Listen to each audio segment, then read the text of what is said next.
Good morning all of you. आज हम पढ़ेंगे फंजाई में रिप्रोडक्शन का एसेक्सुअल रिप्रोडक्शन।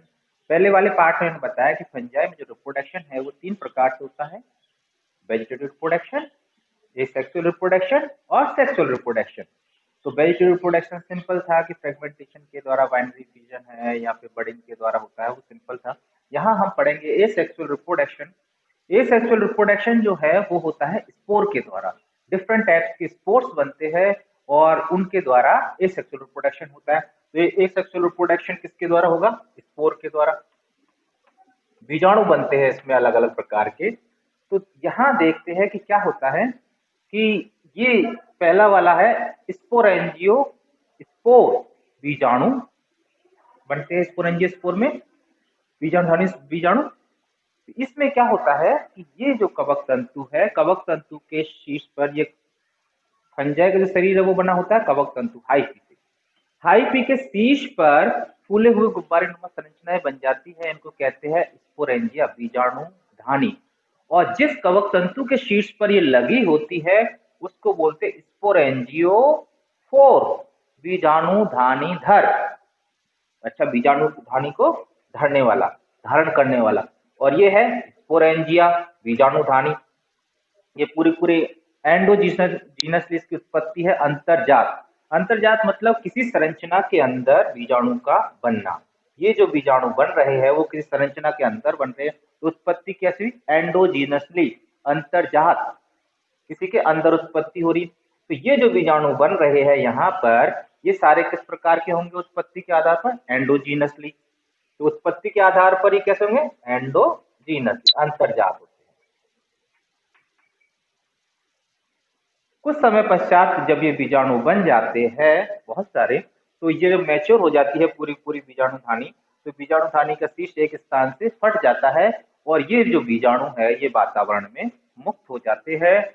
और अनुकूल परिस्थिति आने पर ये बीजाणु जब हवा में मुक्त हो जाएंगे, वातावरण मुक्त हो जाएंगे, तो किसी के अनुकूल परिस्थिति आने पर इनका अंकुरण होता है और ये पुनः कवक तंतु का निर्माण करते हैं, माइसीलियम बनाएंगे। बहुत सारे कवक तंतु मिलकर क्या बनाते हैं? माइसीलियम बनाते हैं। तो ये इस प्रकार से बीजाणु बनते हैं। ये जो बीजाणु बन रहे हैं स्पोरेंजियोस्पोर, ये दो प्रकार के हो सकते हैं। देखिए, या तो हो सकते हैं ये जू स्पोर। जू स्पोर का मतलब है चल बीजाणु, चल बीजाणु। चल बीजाणु अर्थात ऐसे बीजाणु जो चल सकते हैं। चल सकते हैं मतलब ये कैसे हुए? मोटाइल, मोटाइल गतिशील को बोलते हैं। तो इनके पास क्या होगी? उपस्थित क्या होनी चाहिए? फ्लैजिला होनी चाहिए, कशाभिका उपस्थित होनी चाहिए,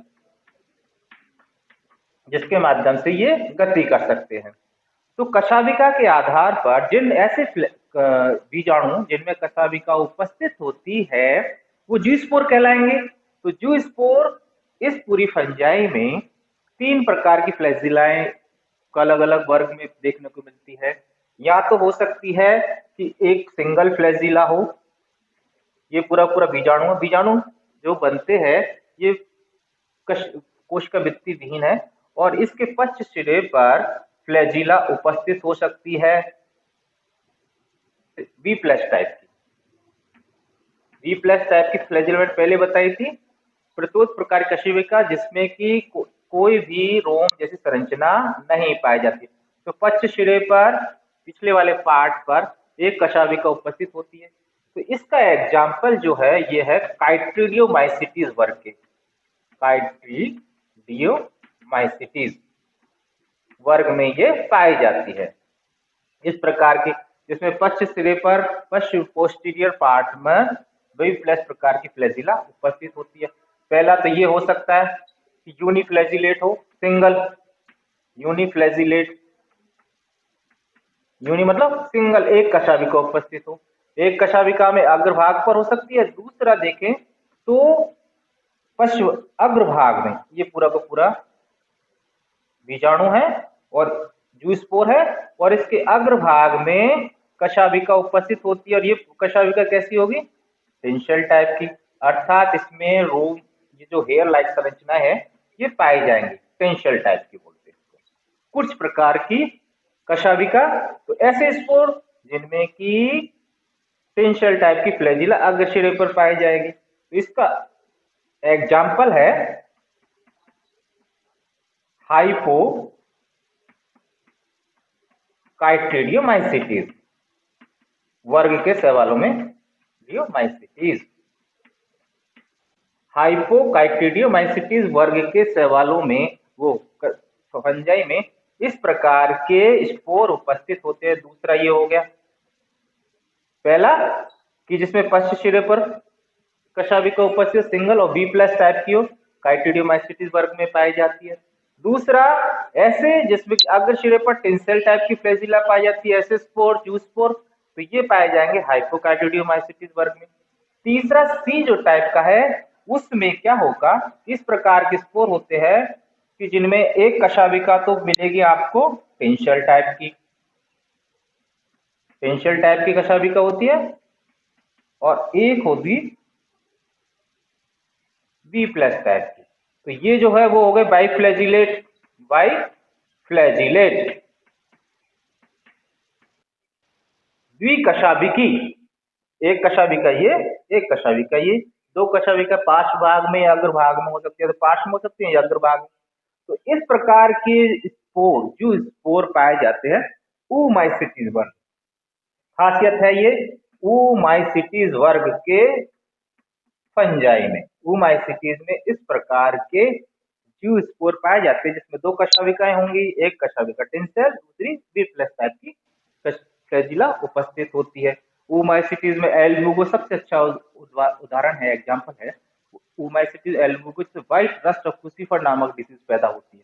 तो ये जो है ये फ्लैजिला जिनमें की ऐसे स्पोर जिनमें की फ्लैजिला उपस्थित होती है, तो ये जो मूवमेंट करते हैं, गति करते हैं, ये ज्यादातर होते हैं जलीय। जलीय जो फंजाई है उनमें इस प्रकार के स्पोर पाए जाते हैं। दूसरे प्रकार के है, ये तो है जू स्पोर, दूसरे प्रकार के है एप्लेनोस्पोर। एप्लेनोस्पोर पतली भित्ति वाले स्पोर, अचल बीजाणु, अचल बीजाणु। तो ऐसे बीजाणु जो चल नहीं सकते हैं अचल बीजाणु कहलाते हैं, अर्थात इनमें ये फ्लैजिला जो है वो एब्सेंट होती है।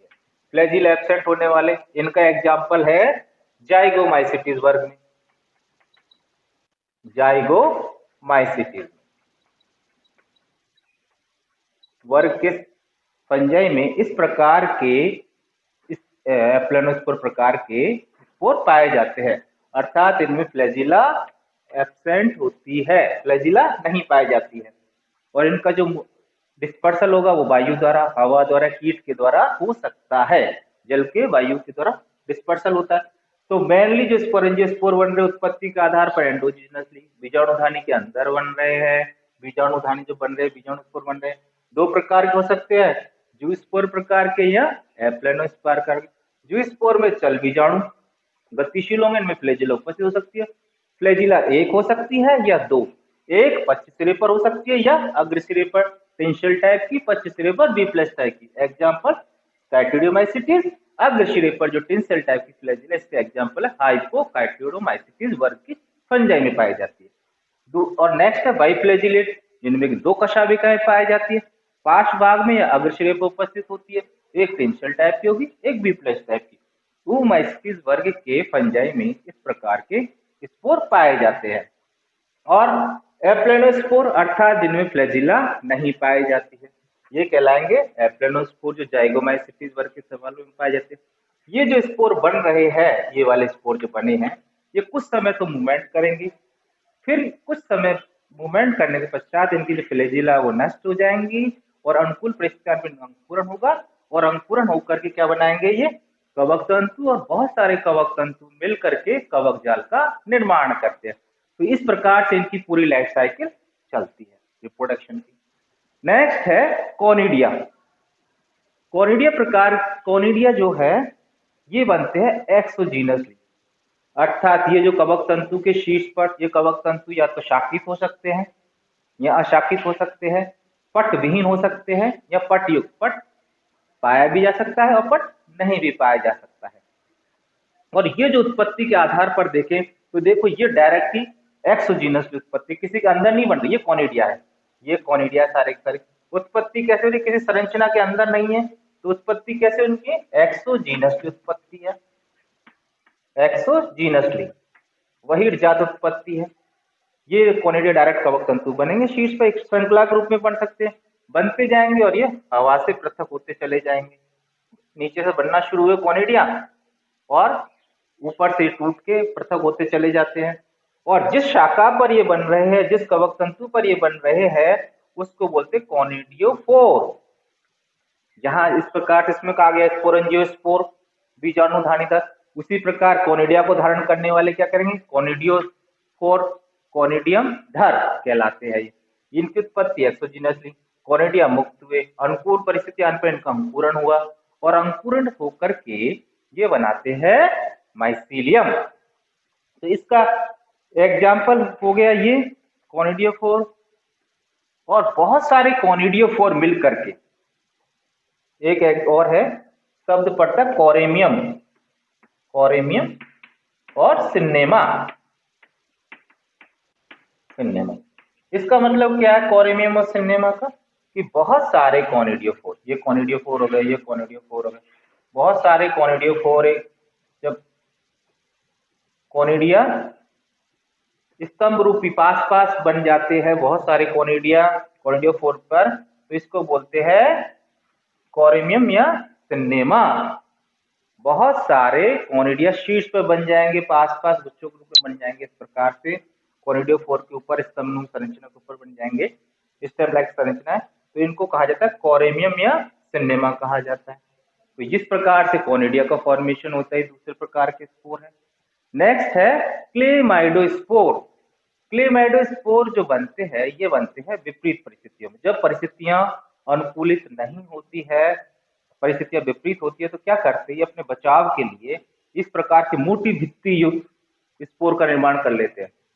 मोटी चारों तरफ क्या करेंगे, मोटी भित्ति का निर्माण कर लेंगे, और इसमें संचित भोजन पाया जाएगा, पर्याप्त मात्रा में संचित भोजन पाया जाता है।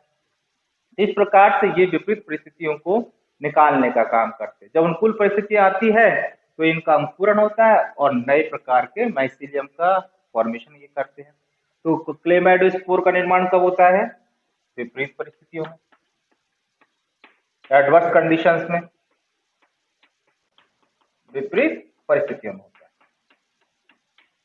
और ये कैसे होंगी, मोटी भित्ति, देखो भित्ति इनकी हमेशा थिक वाल युक्त है, और इनका काम क्या है, विपरीत परिस्थितियों को निकालने का, ताकि तेज धूप पड़ती है तो ये अपने आप को बचा सके, और अनुकूल परिस्थिति जब आएंगी तो इनसे नए माइसीलियम का निर्माण हो सके। तो यहाँ हम पढ़ते हैं तीन प्रकार के, देख लिए, जो एसेक्सुअल रिप्रोडक्शन है, मेनली तीन प्रकार के सेक्सुअल रिप्रोडक्शन के द्वारा,